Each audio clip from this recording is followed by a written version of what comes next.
Une liste d'otages a été transmise aux renseignements égyptiens. C'est du moins ce qu'affirme le journal Al Arabi Al Jadid. Lors de son déplacement au Caire ce dimanche, la délégation du Hamas aurait présenté un document qui recense l'état de santé et les noms d'un certain nombre d'otages qui seront libérés dans la première phase d'un accord. Sur cette liste, des Israéliens malades et âgés, mais aussi 4 citoyens américains qui ne remplissent pas les critères de libération de la phase humanitaire.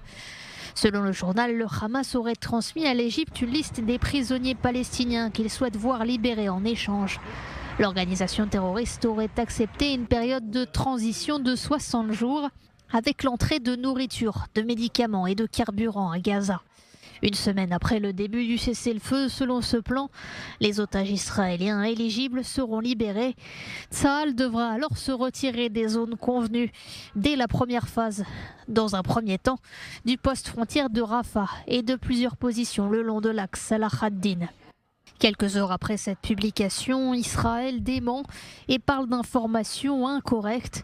Lors de ses récentes rencontres avec des familles d'otages, Benyamin Netanyahou aurait fait part de sa préférence pour un accord partiel, préférable à un accord global validé par le Conseil de sécurité de l'ONU, qui empêcherait la reprise des combats à Gaza.